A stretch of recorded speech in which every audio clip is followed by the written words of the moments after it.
Heddy Lamarr, the silver screen star who wore the moniker Most Beautiful Woman in the World with disdain.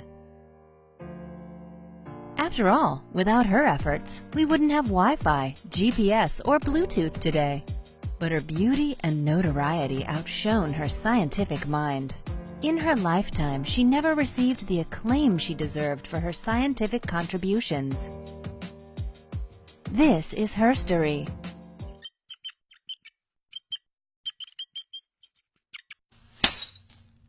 Nameless. Heddy Lamarr was born Hedwig Eva Maria Kiesler in 1913 or 1914, depending on your source. She developed a scientific curiosity at a young age, but moved to Berlin as a teenager to pursue acting.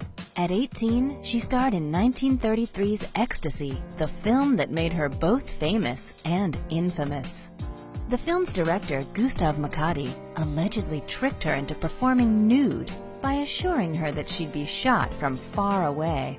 She also simulated orgasm for the film, which was a first for mainstream cinema. Later, she asserted that Makati poked her with a pin to get his desired effect. Lamarr's husband at the time, Fritz Mandl, was an arms dealer associated with Mussolini. He was jealous and controlling and tried to destroy all copies of Ecstasy. Lamarr asserted he kept her a virtual prisoner in his castle, Schloss Schwarzenau.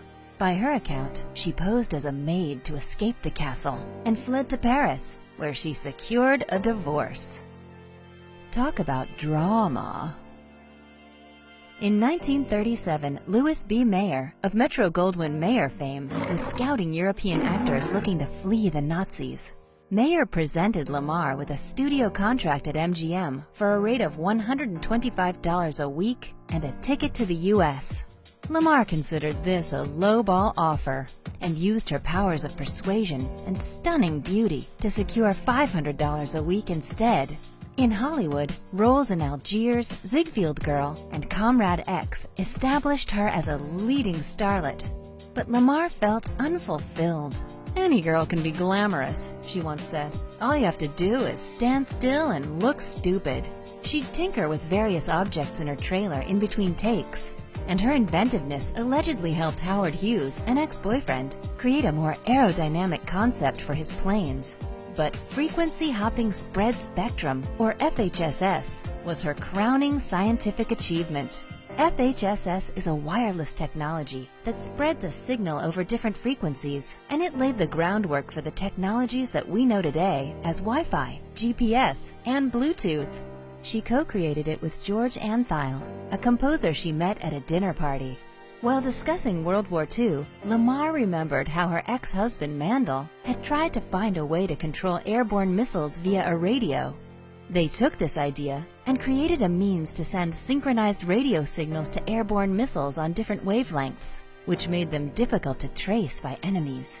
They patented the result in 1942 and presented it to the U.S. Navy, which declined to use it. Instead, the U.S. government asked her to use her pretty face to help sell war bonds.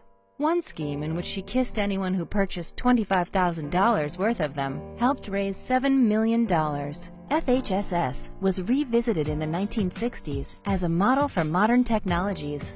By then, Lamarr's patent had expired. However, Lamarr's contribution was altogether discounted by the predominantly male news media of the time. It does seem incredible that anyone as beautiful and as fragile-looking as the luscious Heddy could be mechanically minded, one magazine noted. Of her own face, she said, "It's a mask I cannot remove. I must always live with it. I curse it." In her later life, Lamarr retreated from the public eye and lived outside of Orlando, Florida as a virtual recluse. But before her death in 2000, she and Antheil received the Electronic Frontier Pioneer Award and the Bulby Nass Spirit of Achievement Bronze Award. And in 2014, both she and Antheil were posthumously inducted into the National Inventors Hall of Fame. But one can only wonder what Lamarr could have accomplished if she'd been valued for her brain as well as her beauty.